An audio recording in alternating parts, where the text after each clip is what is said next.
Kia ino i tātou e te atua ne o tamariki kia ino i atu ki a koe. O mai tō aroha me tō whakakaha i roto tēnei kaupapa.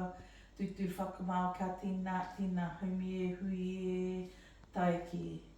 Manaia te maunga, te ringa prau, te moana, taki wai te marae me whenua hoki, ko pataraki ki te hapu o ngā pui te iwi. Ko Arthur William Hart, mau Mabel Moranga, he puta mai ko ai ko Karen Taku Ingoa. Nō reira, tēnā koutou, tēnā koutou, tēnā koutou katoa. This afternoon, my presentation will be based on tangihanga. I have chosen this practice, marae practice, because this is the way we as tangata whenua deal with our loss and grief.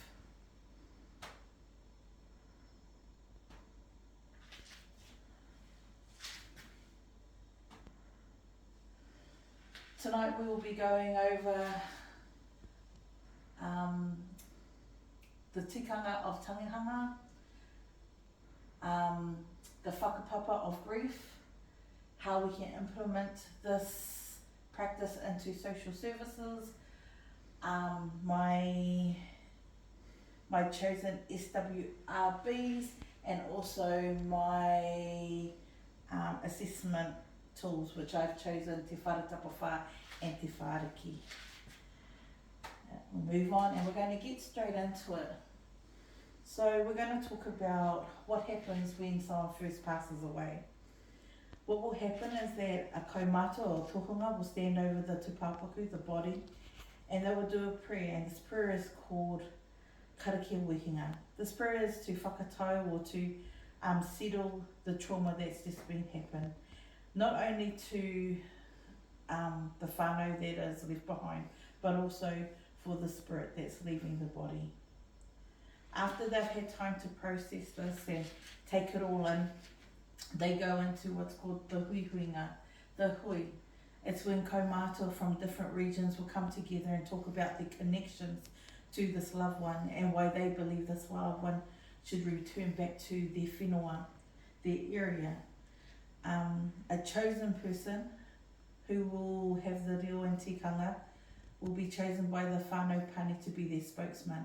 Is that person that will stand up, thank the kaumata for their input, and then let them know what the whānau pani, the immediate family, has chosen to do with their loved ones for that night.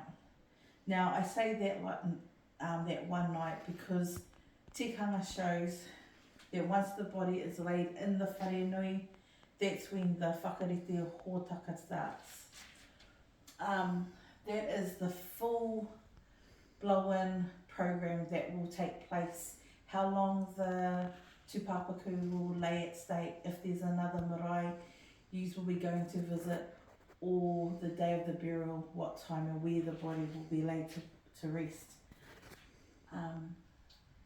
From throughout those days, those 3 days, depending on what's been said in the whakarete hōtaka, you will hear pōwhiri, mihi mihi, waiata. Now this is all about welcoming our whānau from near and from far, our friends, the community, work friends, or just friends of whānau. It's about us all coming together, bringing our essence, bringing our mauri, and leaving a bit of that there to help the family get through this hard time. Koha is also a massive tikanga within tangi, and that's because we give of either food, money, or talents. This is to lighten the burden, so the whānau can just concentrate on mourning for their loved one and not worrying about what's happening in the background.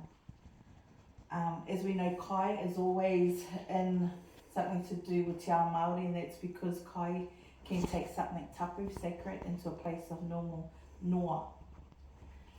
The other reason why we have this is because of the reality of physically we need to be taken care of. We may need to make sure we've got the right nutrients to help us, help our bodies get through this time of trauma. Now we continue on to the nihu. The nehe is the last day, the funeral day. This is when the whānau will see their loved one for the last time. It's a really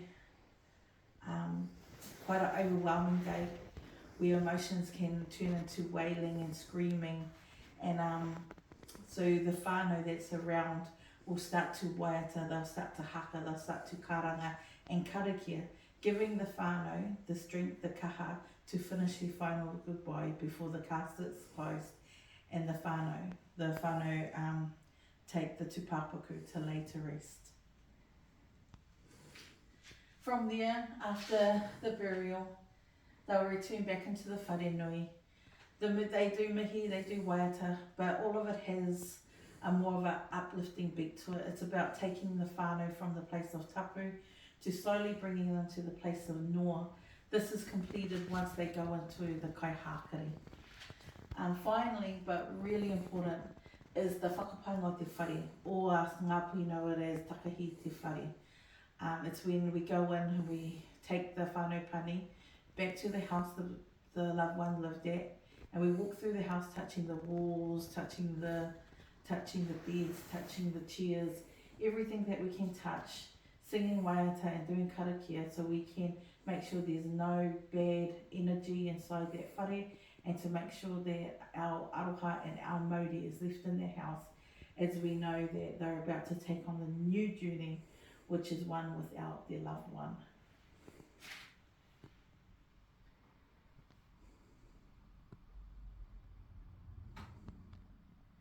So when I was thinking about how I wanted to talk about the whakapapa when it comes to tangi, I did think about how it used to be, and actually we didn't have a marae back in the Wāmoa in the times before.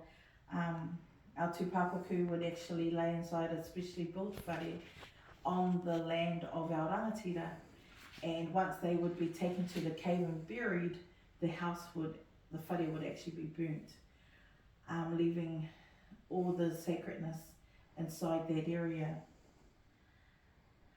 But I wanted to dig deeper into the grief and understanding that the tangi process is actually really dealing with the grief.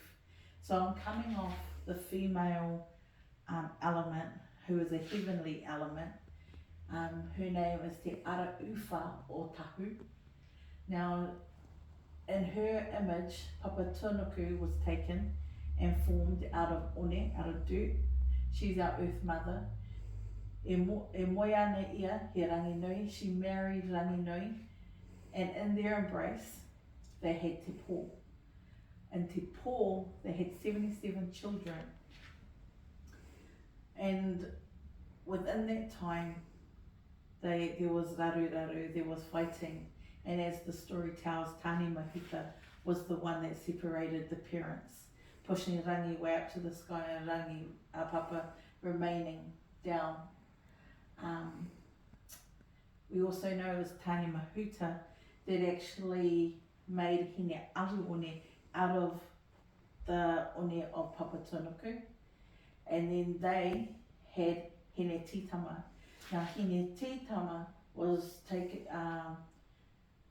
as the wife to Tāne, and they had children.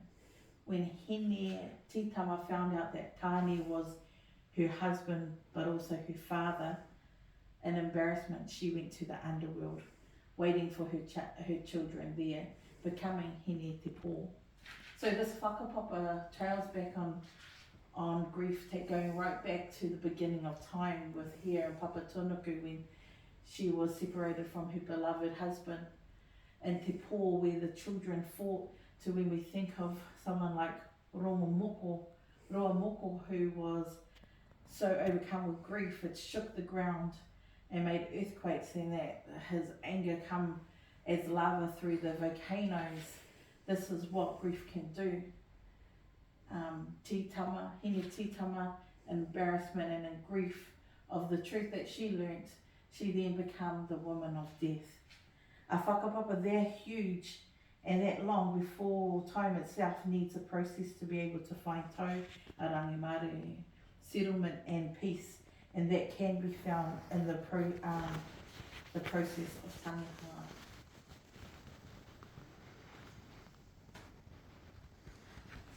Ka tangi, ka tangi, ka tangi. This is my whānau who went to go and collect the koiwi of our tupuna. Koiwi are the bones. There, a man came, he stole our bones from out of our caves, taking them away for many, many years.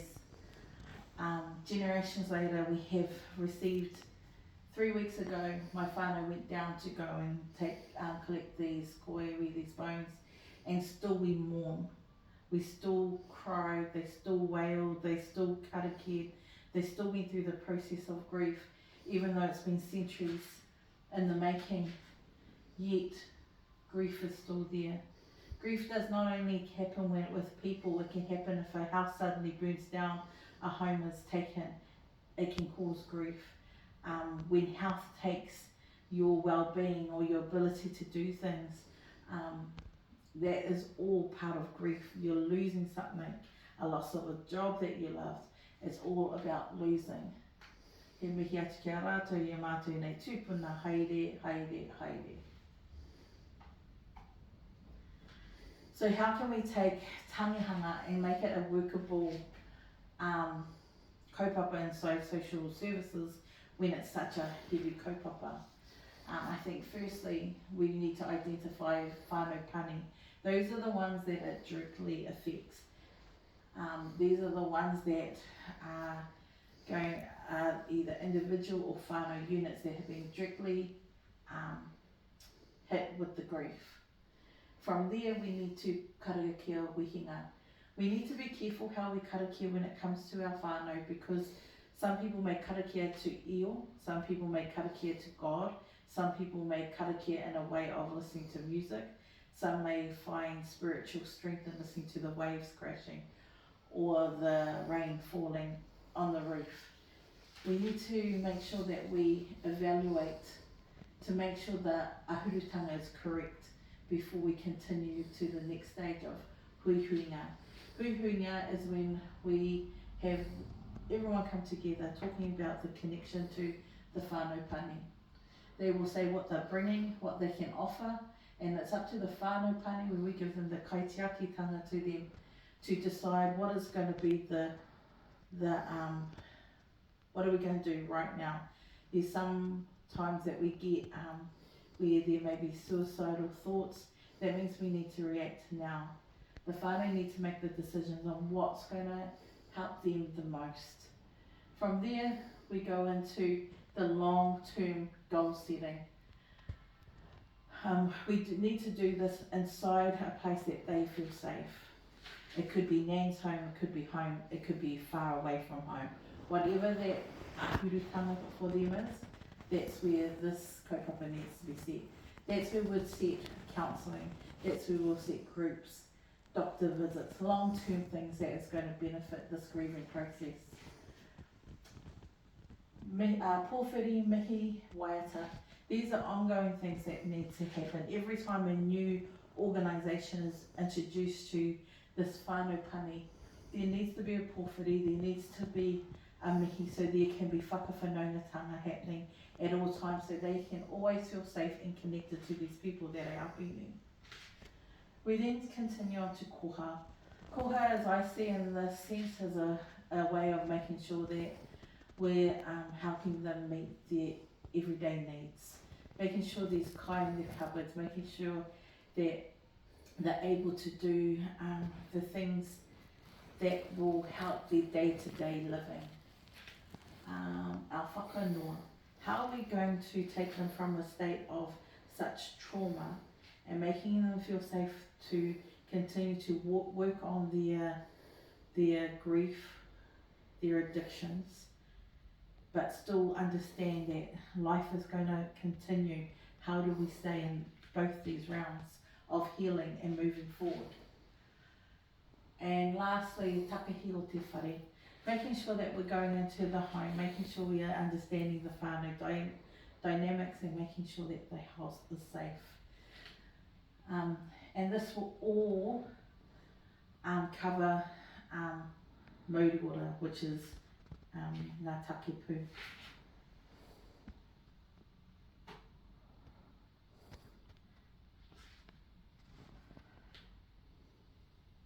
So I felt that tangihanga practices could be best supported by the SWRB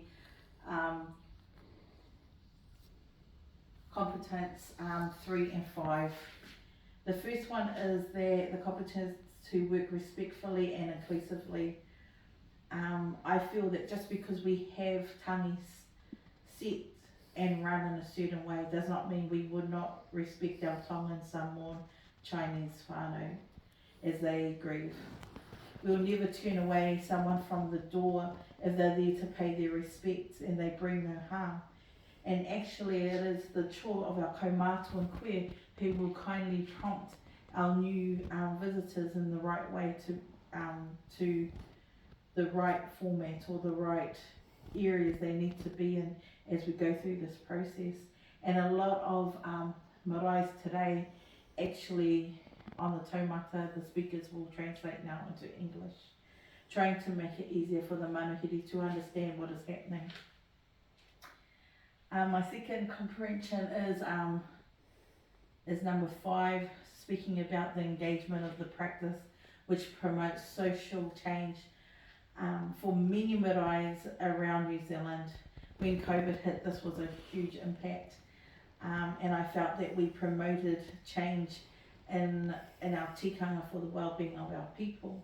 So we're talking about the safety and the well-being of our people. We changed our hongi to elbow pump, and we were scanning in and out of maraes. We were also scanning when we were going to visit our loved ones in the urupa and the cemetery.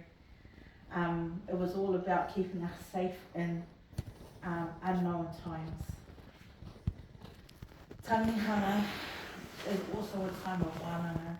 It's the time where we come and we pass on the knowledge and we teach the next generation the importance of learning our tikanga so they can pass it on to the next generation to keep this tradition alive, this practice alive. We know as tangihanga. Okay. These are my tools of assessment. I did te whare tapawhā because as I was doing up my, as I was doing rangahau, it was really easy to assess where these things were falling into when it comes to te whare tapawhā. Asking simple questions like, how does the whānau look? Do they look tired? How are they thinking? They're actually not thinking correctly. They're very, they're all over the place. Why do they don't want anything to do with God? They only want to have the taha Māori side of things. Or when we talk about taha whānau, how's the whānau unit going? Are they working together or are there disagreements? And whenua, do they feel connected to the places that they are at when it comes to grieving? But the one I really want to hit on is this one over here, which is called Te Whāriki. I've used it for many years within Te Kohanga Reo. I would often wonder why we didn't carry on after Kohanga Reo or ECE, Early Childhood Education, with this model, because it's simple and it's really effective. The things that that this brings is, how is the well-being of the grieving whānau? Holistically, they may not be saying development, they may not be able to say it, but what are they showing us? What are they listening to? What are their feelings? How are they expressing themselves in other ways than by words? Empowerment. What are the things that in this dark time are bringing them joy?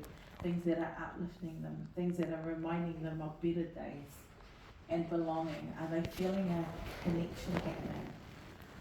These are the things that we look as an individual, and these are the things that we try to give to the whānau, or when working in Kohanga Reo, that we try and give to our mokopuna, and that's the contribution. That means, what are we putting into them? What are the efforts that we are giving them? Whānau and connection. What opportunities are we giving this whānau that are grieving to reconnect with their whānau and the community and their real lives. Relationships. What are their relationships looking like? Are they good at keeping long-term relationships?